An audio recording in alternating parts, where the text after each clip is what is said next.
Ever since the major technological advancements of the 20th century, it was only a matter of time before someone would try to automate your investment strategy.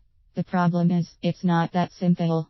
For those of you who are being introduced to this for the first time, a robo-advisor is an automated fee-based financial advisor. How it works is, you answer a few questions, give them access to your accounts, and they automate your investment strategy. There are several problems with this method, and you should think twice before turning your portfolio over to an automated advisor that will place you in an investment allocation based solely on your age, risk tolerance, and asset level. The idea is simply absurd. Not once do these robo-advisors ever take what's happening in the market into account. Not once. Bill Harris, the CEO of Personal Capital, has a different idea. Robo-investing has become popular in recent years due to more and more experts claiming that investors can't and don't outperform the market over the long term, so why should you even try? These proponents of efficient market theory are spouting nothing but bunk. Plenty of investors, professional or otherwise, have been able to show fantastic returns over the long term. You just need to do a little due diligence and find them. Will they always be in your backyard? Probably not, but they're worth looking for. The rise of new names like Wealthfront, Betterment, and Future Advisor are betting that they can replace investment advisors. Do you want a robot managing your entire life savings? To give Harris some credit, he does speak from experience, having led PayPal and Intuit in the past and having seen technology upset past modes of doing business. He launched Personal Capital in September 2011 thinking investment planning was broken. People were only doing it as a gimmick while they charged for other things, he claims. Unfortunately for Bill, this is, at best, only remotely true when you look at fee-based financial advisors, not fee-only. In the same way sites like Mint.com have tried to take over personal household accounting, this wave of new online advisory firms is trying to take that logic a step further by automatically investing client money in diversified investment strategies, using sliders for goals and your perceived risk tolerance, then investing in index ETFs according to what the algorithms and calculators decide is the best risk/reward profile for the customer. Sounds good on paper, but applied in the real world will simply lead to poor returns. Consider 2008. For a moment, index funds tanked. They all did. The only investors who did well were the ones who lowered their portfolio allocation to certain sectors and industries before the crash. Robo-advisors openly admit that they can't do this, nor could they get you out of the market entirely before a crash. Isn't what you want is someone to tell you when and where to be in the market. That's why you pay someone to manage your money.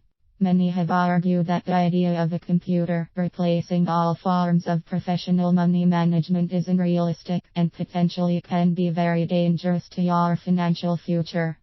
The only financial advisors you should be considering not only try to get you a better annual return, but are actively watching your money and adjust your allocations accordingly to lower the overall volatility of your portfolio. It's useful to keep some numbers in perspective. Many people simply don't have the threshold account minimums to work with fee-only financial advisors. If you have over zero in investable assets, there is a much better way to have your money work for you. The online platforms appear to be a great resource for someone in the earlier phases of their career, says Phil Ridolfi, a CFP licensee with Balasud Inverno-Foltz in Itasca. He praises their low-cost, globally diversified funds and ease of use. One can argue that even if you are in the earlier phases of your investing lifetime, a robo-advisor may still not be a good idea.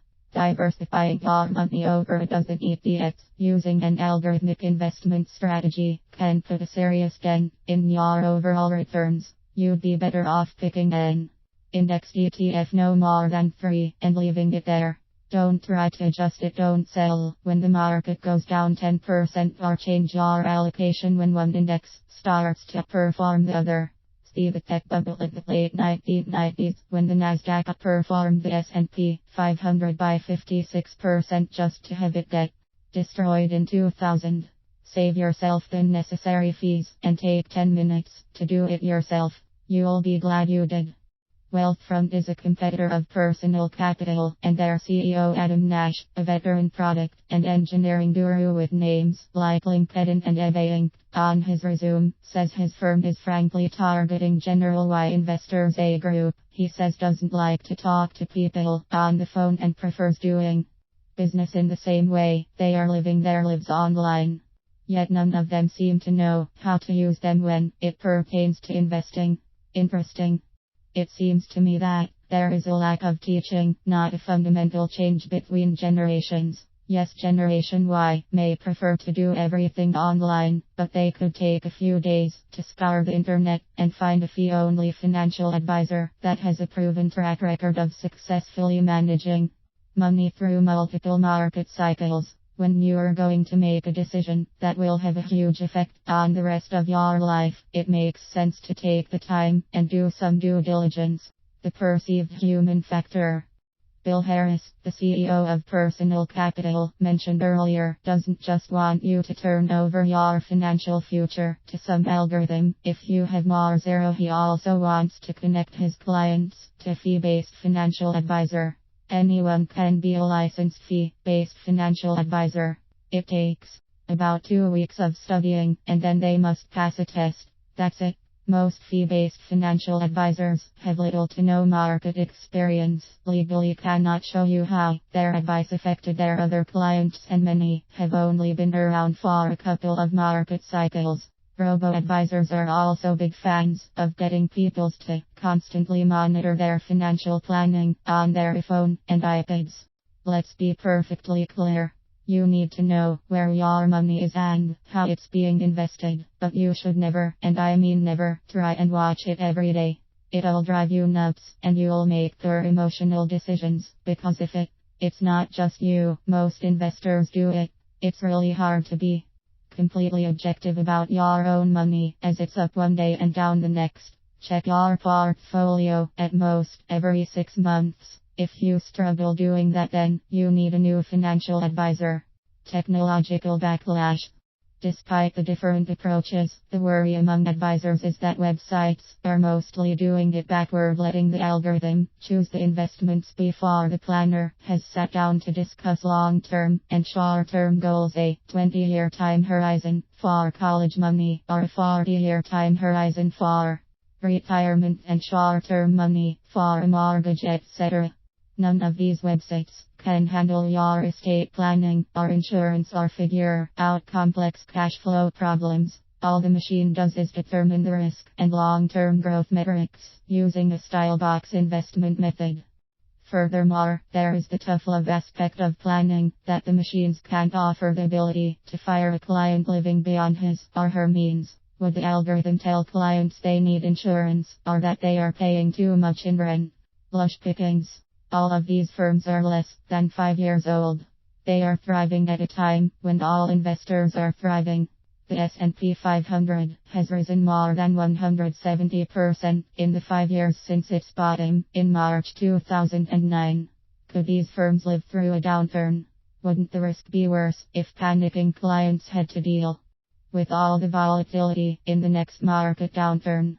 Without having an advisor to actively manage your portfolio and try and defend against major market downturns, how can you ever hope to achieve your financial goals?